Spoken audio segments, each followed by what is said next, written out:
Now I want to go to South Australia. There's plenty of consternation in this country, understandably, about the two big supermarket chains. Are they too big? Is there enough competition? Do they keep out or force out other retailers? And in the end, do consumers therefore lose out?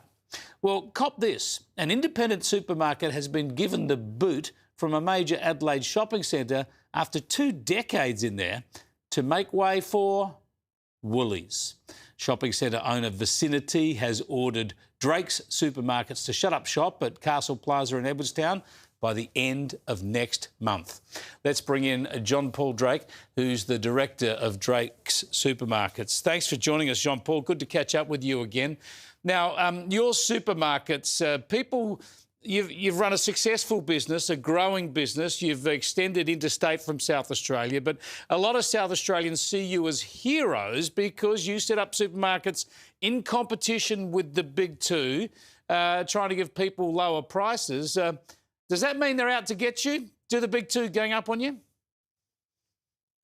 Oh, absolutely. Let's face it, there's no love and war here. It's all war in supermarket land, and Woolworths have come into the site, but it's more of a bigger picture. Like you said, Chris, we've been there for 2 decades. We've spent over $10 million in making the store better and better. And the interesting part of it all is about two years out, we got put on a quarterly lease, so we knew something was up. Yep. We spoke to the landlord and said, hey, guys, is something going on? No, nothing to see here, nothing to see here. And then we went on a monthly lease, nothing to see here. Obviously, we knew something was going on. And then evidently we find out a week ago that Woolworths will be in there and will be out in February the 28th. Unbelievable, really. So obviously they were looking at a rebuild, a rejuvenation of the shopping centre. They're obviously in cahoots with Woolworths. They've confirmed that. Woolies are saying they're going in there to be part of this redevelopment. Shouldn't the landlord at first have come to you to perhaps raise with you that they're doing this redevelopment and whether you might want to contribute and be part of that?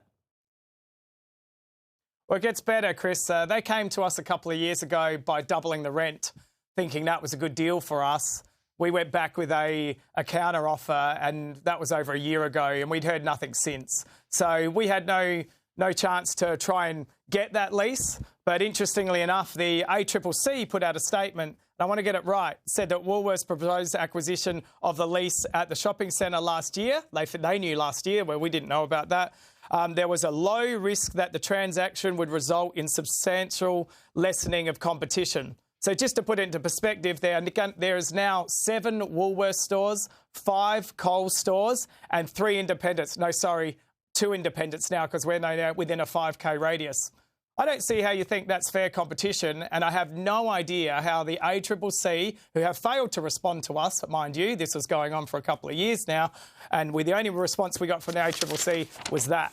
So you really have to wonder, if we're talking about fair competition, we need to make sure this process is transparent in regards to dealing with landlords, because you can't blame a landlord for taking double the money.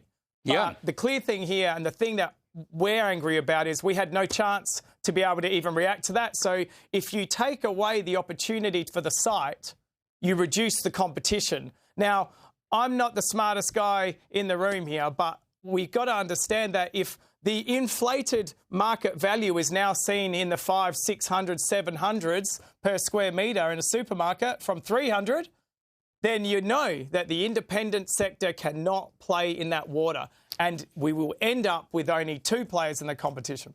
It is amazing that the ACCC haven't taken a deeper interest in this, and we'll follow up with them to try and get a response, because that's exactly the case. You're diminishing competition, yet they give it a tick of approval. Tell us what's going to happen. Tell me how many staff you employ at that supermarket, whether you are going to look to reopen that supermarket somewhere nearby or whether you can absorb those staff into other supermarkets. What's going to unfold here?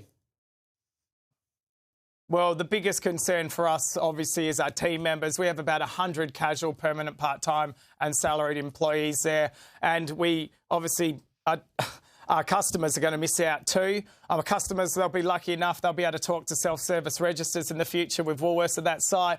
We do have a site that's a couple of kilometres away, and we will make sure that we endeavour to make sure that all of our team members, where adequate, can be put into roles. That's our number one priority. I was down at the site yesterday. You have let's not forget too, there's a Coles 50 metres down the road, down the mall, and now you've got Woolworths that are coming to town, which will be another cookie cutter effort. I'd like to say the Vicinity people never spoke to us. They had to put out a press release after the news got out yesterday, but I like their last comment in their press release. Our priority is ensuring the centre continues to provide a convenient and compelling retail experience for our customer. Now, I can assure you, Chris, you know what we're like. We have some of the best supermarkets in Australia right here in South Australia. I would like to find any Woolworths that is better than our best store on the planet. We will see. A fascinating development. I think it applies to the whole country because we need competition in that retail sector, and this is a classic example of how tough it is going up against the big two. Thanks so much for joining us, John Paul, and let us know if there's any developments. Thanks, Chris. Will do.